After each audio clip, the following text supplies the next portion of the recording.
الحمدللہ رب العالمین والصلاة والسلام علی سید المرسلین اما بعد فاعوذ باللہ من الشیطان الرجیم بسم اللہ الرحمن الرحیم رب اشرح لی صدری ویسر لی امری واحلل عقدۃ من لسانی یفقہوا قولی۔ سورہ محمد جو ہے یہ مدنی سورہ ہے اور اس کی جو رکوع ہے، اس کی آیات جو ہے 38 ہیں، 38 آیات اور 4 رکوع ہیں۔ اس کا جو ایک اور نام مذکور ہے وہ ہے سورہ قتال، اور کیونکہ سورت میں کفار کے ساتھ میدان جہاد میں قتال کے احکامات ہیں اور ان کی کیفیت کو بیان فرمایا گیا ہے، اس لیے اس کا سورہ کا نام سورہ قتال بھی ہے۔ مکے کی سرزمین پر 13 سال مسلسل اہل اسلام پر ہر قسم کی سختیاں کی جاتی رہیں، ستایا گیا مسلمانوں کو، ان کو بہت زیادہ ظلم کیا گیا، اور مسلمان اللہ اور اس کے رسول کی رضا کے لیے صبر کا دامن تھامے رہے اور ہر اذیت کو برداشت کر رہے تھے۔ بالآخر اللہ کی طرف سے مظلوموں کو حکم ملا کہ صبر کی بھی ایک حد ہوتی ہے، تم نے اللہ کے لیے ثابت قدمی کا شاندار عملی مظاہرہ کیا، اب ہجرت کے لیے تیار ہو جاؤ، اب اس بستی سے ہجرت کرو اور جا کے مدینہ میں بس جاؤ۔ مسلمانوں کا خیال تھا کہ مدینہ آنے کے بعد اب سکون سے اللہ کی عبادت کر سکیں گے اور آرام سے بیٹھ کر اپنے معاملات کو اثر نو آگے بڑھائیں گے۔ اہل مکہ نے مسلمانوں کو مٹانے کی قسم کھا رکھی تھی، انہوں نے مدینے میں بھی مسلمانوں کو چین سے نہ رہنے دیا۔ ٹولیوں کی ٹولیاں اس شکل میں مکے سے آتے اور مسلمانوں کے جانور لے جاتے تھے، کوئی مسلمان کہیں تنہا مل جاتا اسے قتل کر دیتے تھے۔ ایسے حالات میں اللہ تعالیٰ نے مسلمانوں کو اپنا دفاع اور دین حق کا راستہ روکنے والوں کو مقابلہ کرنے کی اجازت دے دی۔ اہل ایمان کو صاف لفظوں میں بتایا گیا ہے کہ اگر تم نے سچے دل سے اپنی پوری قوت دین اسلام کی مدد کے لیے استعمال کی تو اللہ تمہیں تنہا نہیں چھوڑے گا، اور بلکہ اس کی نصرت تمہاری پشت پناہی کرے گی۔ آسمان سے فرشتے نازل ہو کر تمہاری ہمت بندھائیں گے اور اللہ اپنی رحمت سے تمہیں ثابت قدمی کی نعمت سے نوازے گا۔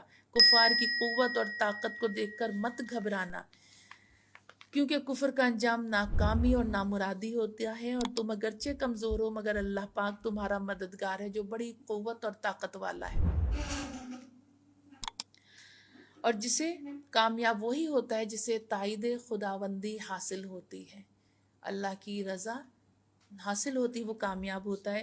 منافقین کی اندرونی کیفیت کو علل اعلان بیان کیا گیا ہے کہ آزمائش سے پہلے یہ بڑی باتیں کرتے تھے کہ اسلام کے لیے قربانی، شجاعت اور بہادری دکھانے کی شیخیاں مارا کرتے تھے، لیکن جب جہاد کا حکم آیا تو اب ان کی حالت غیر ہے، چہرے مایوس، جسمانی طور پر تھکے ہوئے، جیسے ان پر موت چھائی ہو۔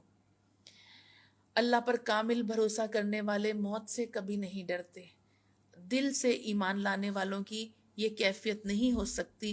مجاہدین اسلام کو حکم دیا گیا کہ جنگی حالات اگرچہ سخت ہوں گے لیکن کسی طور پر بزدلی کا مظاہرہ نہ کرنا اور صلح کی درخواست مت کرو۔ اگر تم نے درخواست کی یا سستی کا مظاہرہ کیا تو دشمن نڈر ہو جائے گا اور تمہاری اس پیشکش کو کمزوری اور بزدلی سمجھے گا، اور تم خوب جانتے ہو اس کا انجام کتنا بھیانک ہوگا۔ سن لو تم ہی سربلندی پاؤ گے، کیونکہ اللہ تعالیٰ تمہارے ساتھ ہے، تمہاری محنت اور کوششیں رائے گاہ نہیں جائیں گی۔ اس صورت میں بار بار اس حقیقت کو بیان کیا گیا ہے کہ عمل کا اجر کب ملتا ہے، نیکی کیسے ضائع ہوتی ہے، یہی نقطہ ایمانی ہے اور اسی کو پانا ہے۔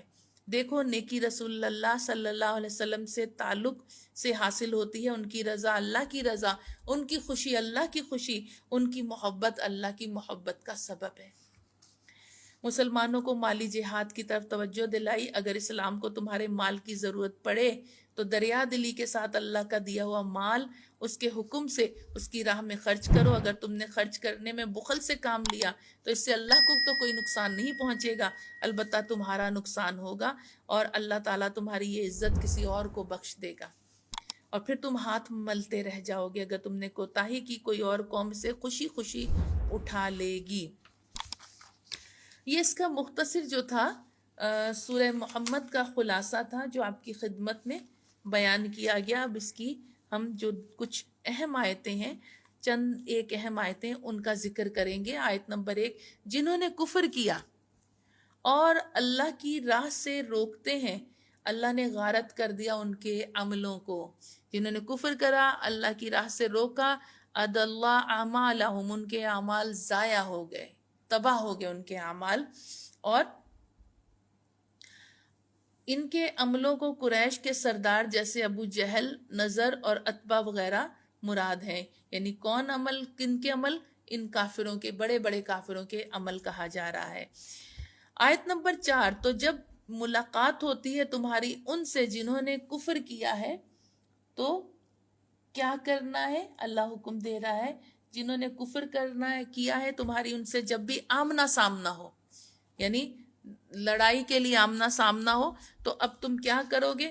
گردن مار دینا، قتل کر دینا، گردنیں اڑا دینا ان کفر والوں کو، یہاں تک کہ جب خوب کاٹ کر رکھ دیا تم نے تو گرفتاروں کو تو باندھو مضبوط، ہلکا باندھنا نہیں، مضبوطی کے ساتھ باندھو۔ اب یہ احسان کر دینا ہے، اس کے بعد فدیہ لے کر چھوڑنا ہے، یہاں تک کہ رکھ دے جنگ اپنے ہتھیاروں کو۔ اور یہی ہے، اللہ اگر اللہ چاہتا تو خود بدلہ لے لیتا ان سے، لیکن تاکہ آزمائے۔ تمہیں کیوں حکم دیا؟ تاکہ آزمائے تمہارے ایک کو دوسرے سے۔ اور جو مارے گئے اللہ کی راہ میں تو اللہ پاک ان کے عملوں کو ضائع نہیں کرے گا، جو اللہ کی راہ میں شہید ہوئے ہیں۔ آیت نمبر 12، بے شک اللہ داخل فرمائے گا انہیں جو ایمان لائے اور نیکیاں کی، باغات میں جن کے نیچے نہریں بہتی ہیں، اور جنہوں نے کفر کیا وہ رہتے سہتے ہیں اور کھاتے رہتے ہیں جس طرح کھاتے ہیں چوپائے۔ کافر کا کھانا، نبی کریم صلی اللہ علیہ وآلہ وسلم نے فرمایا کہ مومن ایک آنت سے کھاتا ہے اور کافر جو ہے 7 آنتوں سے کھاتا ہے، یعنی اس کی بھوک مٹتی نہیں۔ مومن تھوڑا سا کھا لیتا ہے، وہ اس کی بھوک کو کفایت کرتا ہے۔ کہا اس کی بھوک مٹتی نہیں، تو کہا یہ کافر لوگ تو ایسے کھاتے ہیں جیسے چوپائے، جانور ہر وقت جگالی کر رہے ہوتے ہیں، چارہ کھا رہے ہوتے ہیں، ہر وقت یہی حال کافروں کا ہے۔ تو کہا کہ ان کے ایسا ہی ہے، اور اللہ فرما رہا ہے ان کا ٹھکانہ ہے آگ۔ ابھی دنیا میں کھائیں پیئیں، اور کیا ہے؟ آگ ٹھکانہ ہے۔ ہمارے بعض اکابرین یہ فرماتے ہیں کہ عاقل کو چاہیے، عاقل مین عقل مند کو چاہیے کہ اس کا کھانا جینے کے واسطے ہو، یعنی بدن میں طاقت قائم رکھنے کے واسطے۔ اور ویسے بھی یہ بھی چیز کہی گئی ہے کہ کھانا جو کھائیں تو نیت یہ کریں کہ یا اللہ یہ کھانا میں اپنے جسم میں تیری عبادت کی طاقت کے لیے، اپنی کمر کو سیدھا رکھنے کے لیے کھا رہی ہوں یا کھا رہا ہوں۔ تو کھانا اتنا نہیں کہ کھانا کھا کے طبیعت ثقیل ہو جائے اور اٹھا بیٹھا نہ جائے، چلا پھرا نہ جائے، بس کھانا اتنا کہ کمر عبادت کے لیے سیدھی رہے، یہ اتنا کھانا کھانا چاہیے۔ آیت نمبر 27، اب اللہ فرما رہا ہے کافروں کے لیے تو کیسا ہوگا کہ جہاں روح قبض کی ان کی فرشتوں نے، اور مار رہے ہیں ان کے منہوں پر اور ان کی پیٹھوں پر۔ کیا کہا جا رہا ہے؟ اس وقت عالم کیا ہوگا کہ جب فرشتے ان کی روح کو قبض کر رہے ہوں گے اور ان کو مار رہے ہوں گے، ان کے منہ پر اور ان کی پیٹھوں پر ضربیں لگائی جا رہی ہوں گی۔ اللہ تعالیٰ فرما رہا ہے آیت نمبر 27 میں یہ ذکر ہو رہا ہے۔